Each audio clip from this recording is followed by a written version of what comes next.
Hola, MACHU quiere dar la bienvenida a nuestro público español. Disfrute de nuestra presentación. Hi, my name is Frank. Welcome to the debut of My Eye. Here at My Eye, I'd like to share the comments that I've derived from my research that I have done in the sacred mysteries of spiritual systems and how they relate to the ancient megaliths of Peru, Egypt, Cambodia, Thailand, and more.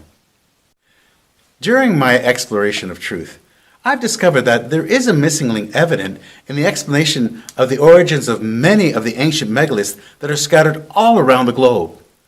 In mainstream interpretations, their answers to the question as to why they were built are relatively simple. They wanted to venerate the gods, create a burial place, or perhaps it was part of an ancient astronomical and/or astrological system. When you take into consideration many of the explanations or the theories that we have in the building of many of the megalithic structures, such as in the Great Pyramids of Giza and Machu Picchu and even the Temple of Osiris, you begin to understand that at the time there must have been a different way of looking at things. That would go without saying. If you think about the what and the why and the how and for whom they were built, it may not make total sense simply by viewing or interpreting hieroglyphics and dimensions. But if you incorporate a spiritual element into the equation, you begin to see a different picture. What I would like to present in the buildings of Machu Picchu and the Great Pyramids of Giza and even Angkor Wat in Cambodia is just a different way of looking at the reason for building these megaliths and why. If you introduce a spiritual framework into the equation, you may start beginning to look at the reasoning behind all of this differently, and, as I believe, more accurately.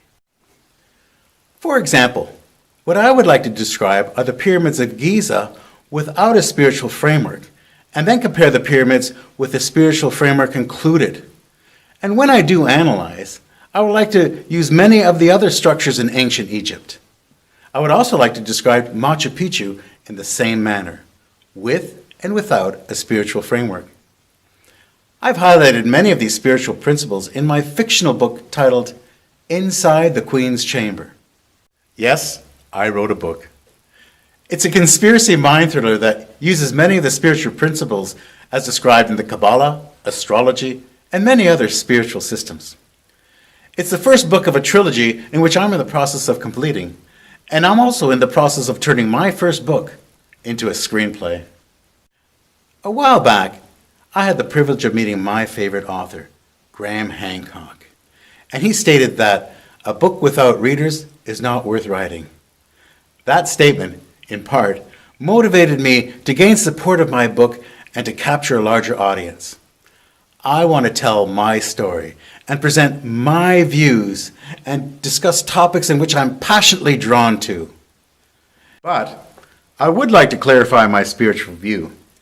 You must remember that when I speak of spiritualism, it's in terms of Judaic mysticism, Catholic mysticism, achieving a state of nirvana, achieving a high level of prana.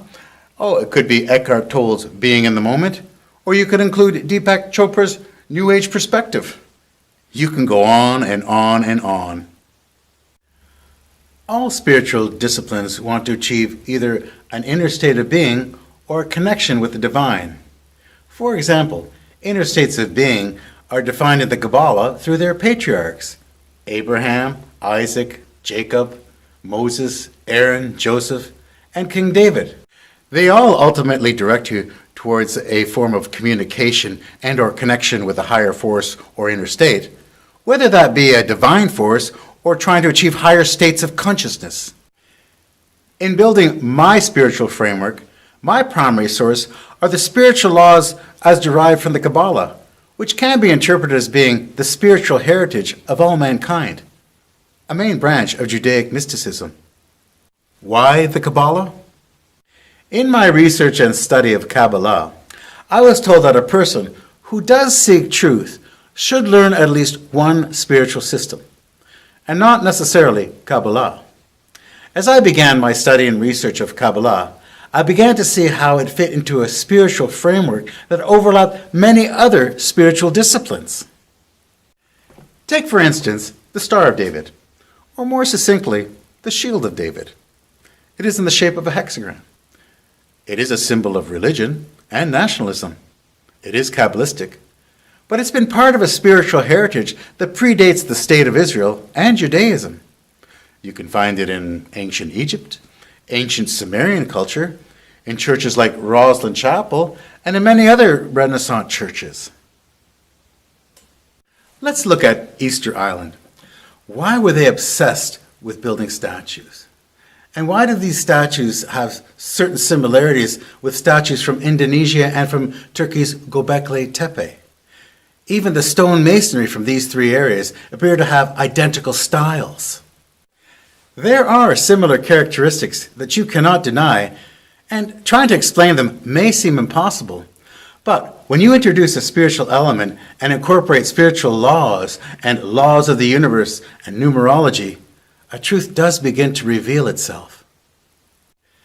Now, let's take for instance Peru's Machu Picchu. I had the privilege of visiting there, and I thought I was well researched, but to my surprise, I discovered the only Inca hieroglyph. It's in the form of an eye carved into a stone. It's well stated that the Incas did not use any form of hieroglyphics, but the tour guide did assure me that it was the only true Inca hieroglyph. It was in the Temple of the Sun. In the picture, it shows what the hieroglyph would look like on the day of the summer solstice, which is December 21st, the longest day of the year in the southern hemisphere. The image in the picture can be seen every December 21st, and it takes the shape of an all-seeing eye in the middle of a shadow-casted triangle.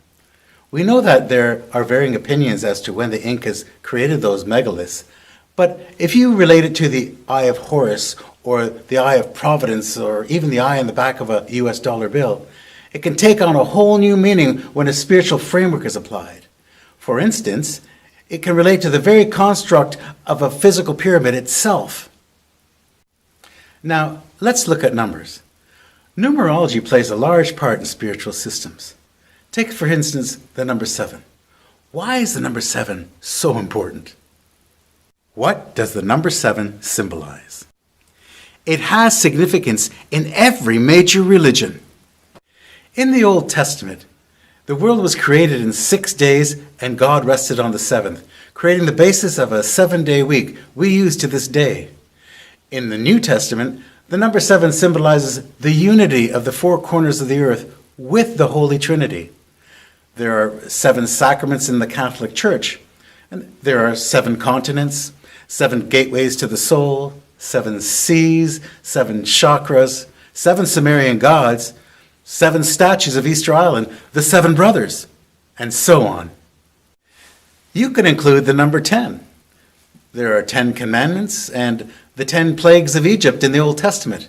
And there are also 10 spiritual dimensions that make up the physical world in Kabbalah. You also have number 12. Spiritually, number 12 symbolizes the 12 halls of Amenti in the Emerald Tablet, Christianity's 12 apostles, the 12 tribes of Israel, the 12 signs of the zodiac, the 12 months of the year, the 12 main gods in Greek mythology, the 12 imams in the Islam religion. In Hindu, we have the 12 petals of the heart chakra. It goes on and on. And of course, we can't forget the number 32. There are 32 degrees in Freemasonry. There are 32 paths of wisdom in Kabbalah. And there are 32 marks of a physical man in Buddhism. Can all this lead to a path of truth? Did these numbers serve as a complex template for creation? And a more important question to ask, are these numbers still a template for creation? We'll also look at the significance of the priesthood. What is a priest? What constitutes a priesthood? In the Bible, a priest is required to act as a mediator. He's the one who represents the divine being to his subjects, and in return, from them to their God. He's a chosen vehicle whom Yahweh God has chosen to serve and represent him on his behalf. If we look at, for example, the priesthood of Luxor in ancient Egypt, you must realize that the priesthood population included more than 80,000 members. They were a significant force. When I was in Egypt, I asked the tour guide what precipitated the decline of the priesthood in the ancient kingdoms of Egypt.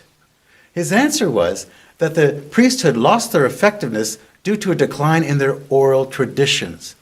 The priests were not having enough children to pass on their traditions. All these topics can lead you to conclude that everyone is right. Why is everybody right? If we take the Hebrew language, the word Hebrew itself literally means to transfer. The Ten Commandments literally translates to the 10 suggestions or utterances. This could lead one to believe or suggest that there is no real right or wrong answer. It's just a suggestion as to the way to conduct yourself, but the guidance that each discipline provides is your path. This is why everyone is potentially correct. All this leads to a path of truth. It exists. These relationships that I have described and the ones that I will present in future videos are with us constantly.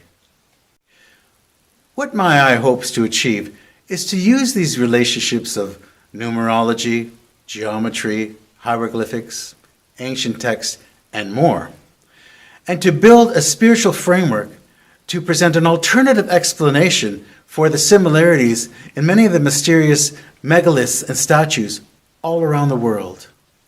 When you use a spiritual framework to answer these questions, the truth may appear to be obvious. You may begin to believe that everyone is right. It's everyone's personal connection that leads that individual to their path of wisdom, their own truth. We have the effect.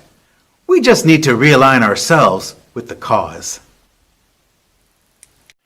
I hope you've enjoyed this video of my eye, and I urge you to become part of this journey of discovery and truth. Please support me and my eye by hitting the like, subscribe, and share buttons. And remember, by hitting the bell notification, you can be notified of our future videos. If you'd like to investigate these principles further, please purchase a copy of Inside the Queen's Chamber. It's available in English and Spanish. You can also support us through our Patreon page. All the links are listed below.